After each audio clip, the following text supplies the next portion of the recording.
You want to be in the driver's seat of your own life, because if you're not, life will drive you. And if you're sitting around waiting on somebody to save you, to fix you, to even help you, you are wasting your time. Everybody has a different talent. And the reason we're all so messed up is because you're looking at everybody else's talent. Because failure is just there to point you in a different direction. I'm asking the bigger question of who am I? Who am I really? And what do I want? I don't want to just be successful in the world. I don't want to just make a mark or have a legacy. The answer to that question for me is I want to fulfill the highest, truest expression of myself as a human being. You must have some kind of vision for your life. Even if you don't know the plan, you have to have a direction in which you choose to go. You want to be in the driver's seat of your own life, because if you're not, life will drive you. Knowing who you really are in this space and time that we embody. I know that if anything was going to move forward in my life, that I was going to have to be responsible for making that happen. And I know that to be true now and can articulate it as you are responsible for your life.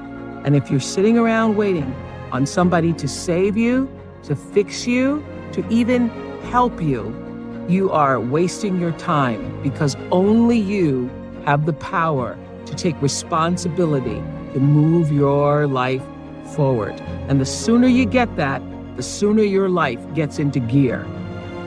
There is not one thing that has ever happened to you.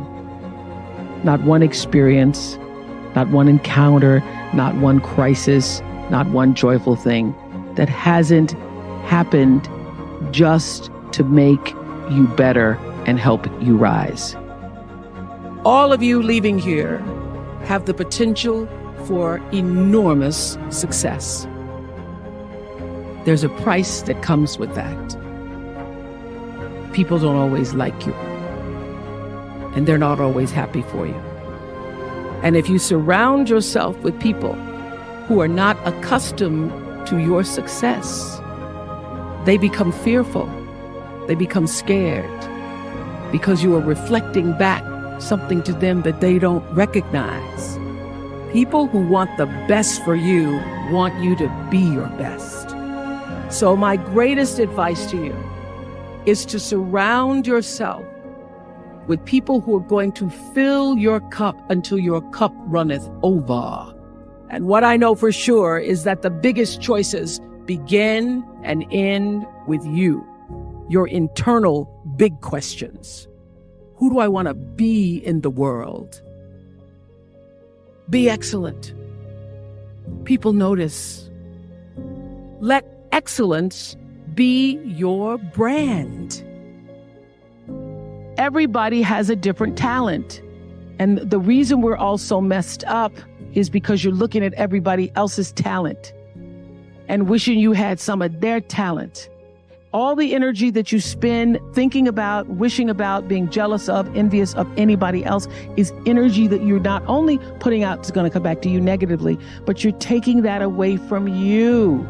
All your energy should be forced on, what do I have to offer?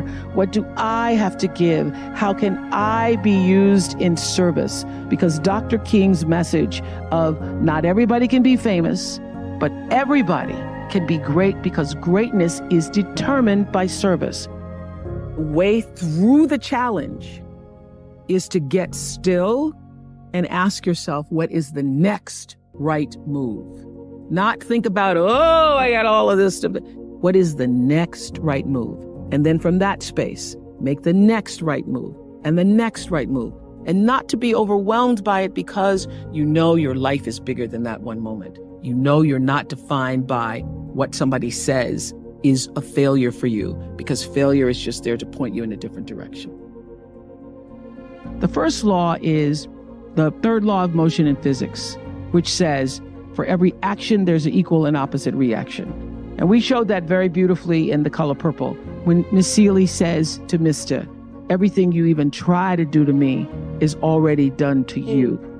That is not just a rhetorical saying, that is law. That is Newton's third law of motion in physics, which says everything that goes out is coming back. It's just like everything that goes up is coming down, may take it a long time to come down, is coming down. Everything that goes out is coming back, it's coming back. So, to answer the power of manifestation and meditation, what meditation does is sync you up with the source. What meditation does is allows you to literally tap into the power that created you so that you are in alignment with that. And so when you carry that out into the world, everything that you do comes from the center of that alignment that's coming from the source that we call God, we call divine energy, divine intelligence, whatever name you want to give it to, we call life. When you are synced up with life, life just gives to you.